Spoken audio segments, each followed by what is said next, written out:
You've been doing everything right. 8 hours in bed, phone off at 10, no caffeine afternoon, lights out, eyes shut, and you wake up feeling like someone hit you with a truck. You lie there staring at the ceiling, running the math in your head. 8 full hours, I did it, but your body is telling you something completely different. Heavy, foggy, dragging yourself to the bathroom like you're 80 years old. You've been told the same thing your entire life. Get 8 hours. Everything will be fine. Everything is not fine. And here's what nobody is telling you. The problem is not you. The problem is not your mattress. The problem is not even your phone. The problem is that you've been following a rule that was invented in 1817. Not by a doctor, not by a scientist, not by anyone who studied a single sleeping human being. It was invented by a factory owner.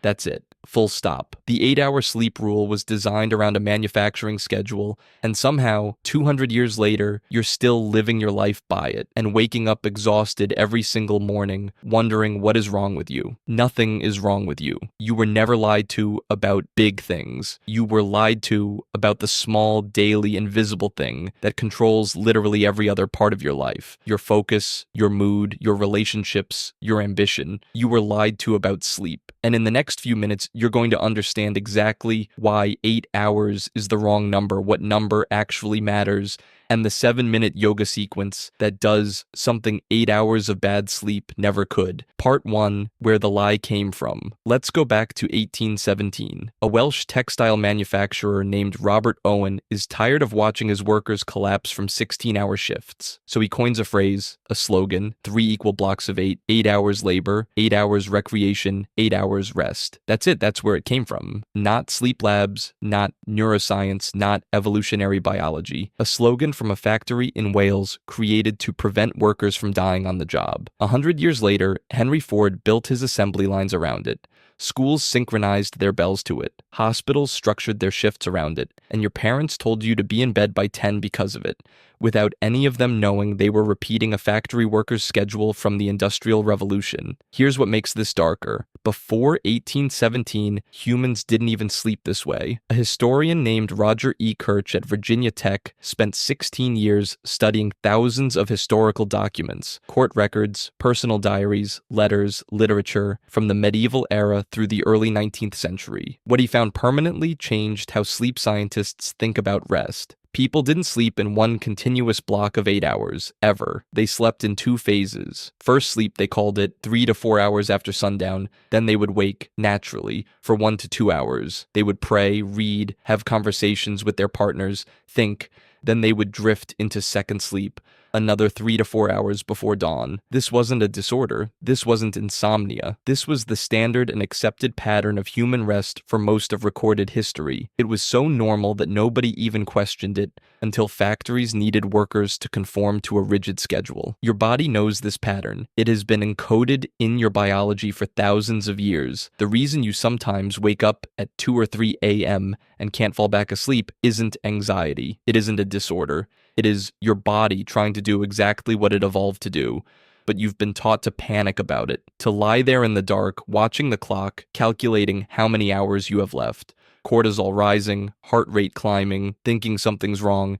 And that panic, that's what destroys your sleep, not the waking. You were never taught to sleep, and neither were your parents, and neither were theirs. They just kept passing down a factory schedule as if it were ancient wisdom. Part 2, the real number. Here's the truth that researchers at Johns Hopkins, Harvard, and Stanford have been trying to say quietly for years, while the 8 hours machine kept running at full volume. It was never about the hours, it was always about the cycles. Your brain doesn't process sleep like a phone charging by percentage. It processes sleep in architectural stages, 4 of them, cycling approximately every 90 minutes throughout the night. Stage 1 is light sleep, the threshold. Stage 2 is memory consolidation, where your brain starts filing the day's information. Stage 3 is deep sleep, the one that actually repairs your muscles, resets your immune system, clears your prefrontal cortex. And then REM, the dreaming stage, where your brain processes emotion, builds creativity, and cements long-term memory. reality. The entire architecture takes 90 minutes per cycle. A full night gives you 4 to 5 cycles. Here is what nobody tells you. Deep sleep, the stage that actually restores you, only makes up between 13 and 23% of your total sleep time. That means if you sleep 8 hours, you might get as little as 62 minutes of actual restorative sleep. Think about that. You're spending 8 hours in bed for just over an hour of the sleep that actually matters. More hours isn't the answer. The right architecture is. And the architecture starts not when your eyes close. It starts about 7 minutes before. Part 3. The real villain. You need to understand one thing about your body that changes everything. Your nervous system has 2 modes. Sympathetic mode, fight or flight, heart rate up,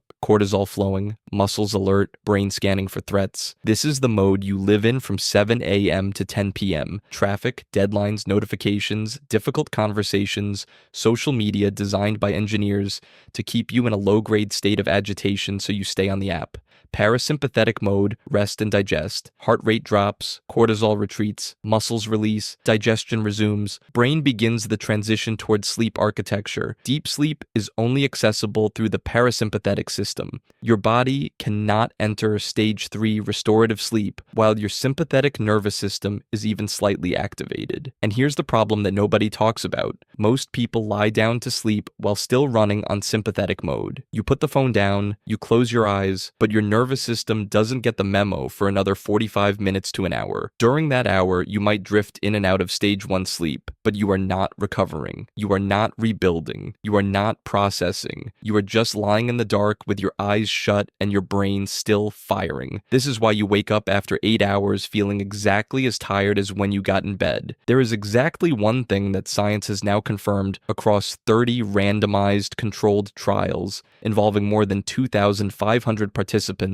from over a dozen countries. To be more effective at switching the nervous system from sympathetic to parasympathetic than any other form of exercise or pre-sleep behavior, not meditation alone, not a warm bath, not melatonin, yoga, specifically short-duration yoga under 30 minutes, activates the parasympathetic nervous system more effectively than walking, resistance training, aerobic exercise, or traditional Chinese practices. Here's the sequence. The 7-minute yoga fix. Do this tonight. Before you start, dim your lights, put your phone face down in another room, sit on the floor or your bed. That's it. No equipment, no flexibility required. Nobody is watching. Pose 1, child's pose, balasana, kneel on the floor. Touch your big toes together. Sit back on your heels. Lower your forehead to the ground and stretch your arms out in front of you. Palms flat. Now breathe. In through your nose for 4 counts. Out through your nose for 6 counts. The longer exhale is not optional. That is the mechanism. That extended exhale is what signals your vagus nerve to begin shutting down sympathetic activation. Pose 2. Legs up the wall, Viparita Karani. Sit sideways against a wall. Lie back onto the floor. Swing your legs up the wall so they are vertical and your body forms an L shape. Arms at your sides, palms up. This is an inversion. Not a dramatic one, but enough. Pose 3. Seated forward fold, Paschimottanasana. Sit on the floor with both legs extended straight out in front of you. Inhale and reach your arms up. Exhale and fold forward over your legs, reaching toward your feet. If you can't reach your feet, hold your shins. If your hamstrings are tight, soften your knees slightly. The fold is not the point. The breath is. Here is what the 7 minutes actually gave you. Not just a better night of sleep tonight, not just a more rested tomorrow. You just interrupted a cycle that has been running your entire life.